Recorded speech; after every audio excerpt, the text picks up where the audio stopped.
Alright friends, today I'm going to show you how to install a 12 volt adapter socket onto the CB500X. Now I've already done this and I did it off camera a little while back, but I'm going to show you the steps on how to get it done.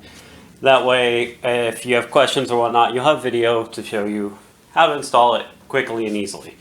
Alright, so first and foremost, you've got two cowlings that you're going to have to remove. You're going to remove your side cowling and your middle cowling, or fairing, sorry.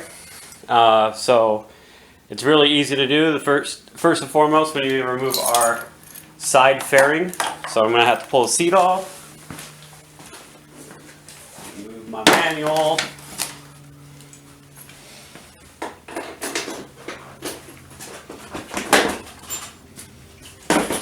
Alright, once the seat's pulled, put that down there so it doesn't fall. Now you need to remove this bolt right here. It is a 5mm hex head.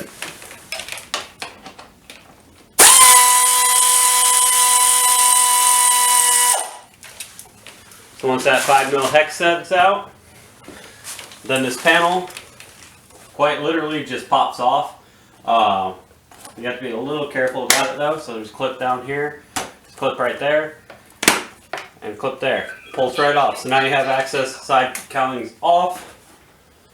Now we're going to need to take our forward fairing off. Or sorry, not forward fairing, but middle cowl. So right here, there's another 5mm hex head. Take that out.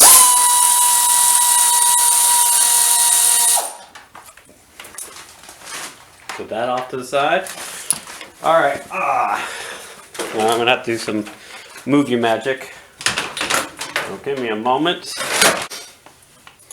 Alright, so this section, you've got a 5mm bolt here and a 5mm bolt here. These both have to be removed.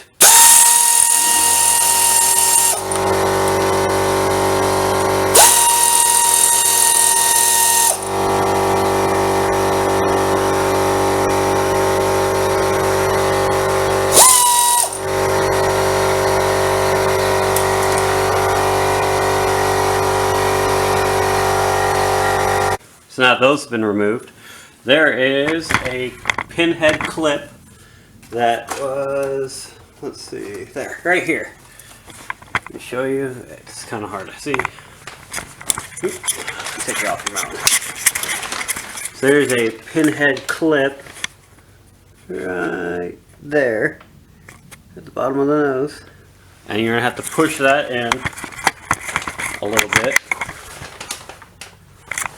I get my scribe. Now granted, you can do this with any tools. I just like my air tools because it's a lot faster and easier. So you can use a scribe, a small screwdriver or whatever. You just got to get up in here and push it in a little bit. Once it's pushed in, you should be able to retrieve the clip itself. If it doesn't want to be a butt.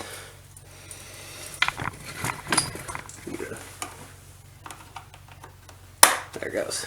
So it's a pinhead clip. You reset the clip by pushing it back, and now it popped out. So now we have our pinhead clip removed. So now all the hardware is removed. So like I said, it's only a couple of pieces. There's 3 screws and that one pinhead. So now we can do the fun of removing it. There are a few Velcro pieces in here that hold this thing on. It is not like any Velcro you're normally used to. So you just kind of pull it off and get you back in focus.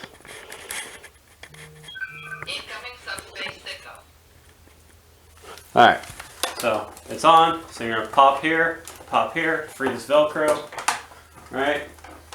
Just like so. Being careful, there is a thing here that latches into.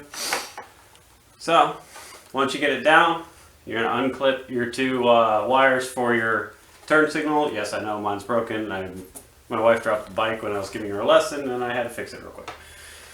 Alright, now the socket itself is right here, easy access. When you order it, it comes with these 2 ties. I put them in alternating. I don't know why I did them that way, but I did. Anyway, you'll pull this boot down, unscrew it, take the nut off, slide it down through the top, put the nut back on, put the boot back on, and then it simply plugs into this connector here. There was a blank off into the plug there. Quick, easy. Took some pliers and then depressed the lock and then used the pliers to pull it out. And after which it is a quick reversal to put it back on. They said here's those Velcro pads. Ooh, some dirt in here. You get in there. Anyway, quick Velcro pads to hold them on right here on the side of the tank. And then it's just a bolt here, a bolt on the radiator here, a bolt on the radiator here, and then a little pin clip up here. Quick and easy. Also, while I'm in here, you can see I did do a quick run right here for the heated grips. I just kind of Velcroed them up there. Probably should move them farther down now that I have access. But I ran the wire up alongside underneath the tank out to the battery. They're just Oxford 80V-ish grips. They work really, really well, especially here in Washington where it gets fairly cold. And I do ride every day, and I don't actually own any winter gloves. I only own summer gloves, so not bad considering. So let's pop this back on, just like this. So tilt it first, line your stud up here. There's a little clip here you have to line up. There we go. Clip here, pops in. Make sure that's lined up. Work it back around the radiator. Line it up there. Make sure your Velcro is pressed in. Alright, now it's all back on for the most part. You just need to take your pin clip, like I said, to release these things. Just again, you push it in even more past its detent, and this will allow it to kind of close up here. Focus. Alright, so normally it's like this, so it's expanded, right? If you press in on the center of it, it pulls in like that. That allows the sides to collapse in. When you're done, just push it back out like this so it's ready to reinstall. And let's reinstall her. Goes right in here. Quick press with the finger. Back in. And let's put our hardware back on.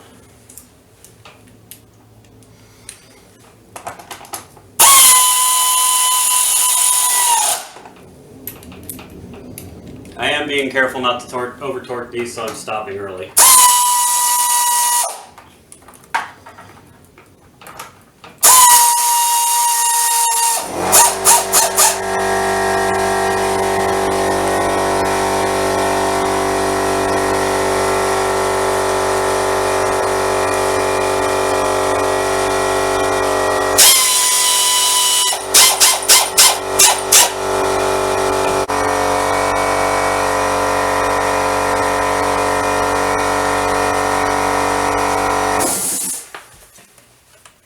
Don't forget about this clip, and it just kind of rests up in there.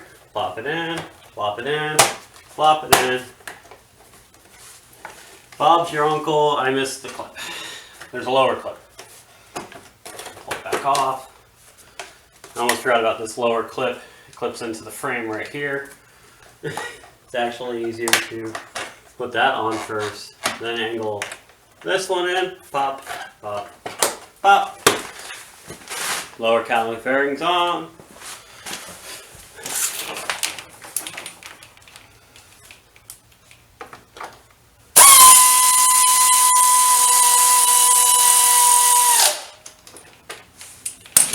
Alright, let's consult the good book of wisdom.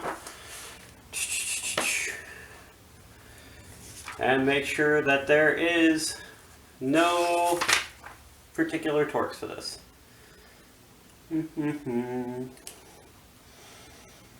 XAs, nope. And I'll include a picture of the actual instruction on how to remove these. That way you'll have the torque values and everything like that, but there is no main torque values for it, so I'm going to call this done here, and I'm going to move on to my next project, which is finishing up my engine bar. So I've already got my lowers on. It'll be in another video for you guys. I'm not going to cover the heated grips. They're pretty self-explanatory when they come into it.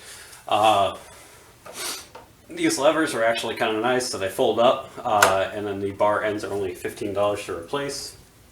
Really good when you're going to take it off-road. That's all I've done to the bike so far, other than I have put some bags on the back.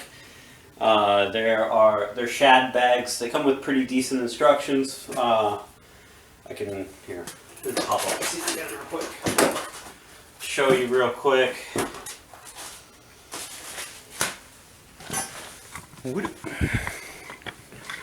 So, these shad bags, you have to undo these bolts here and this bolt here.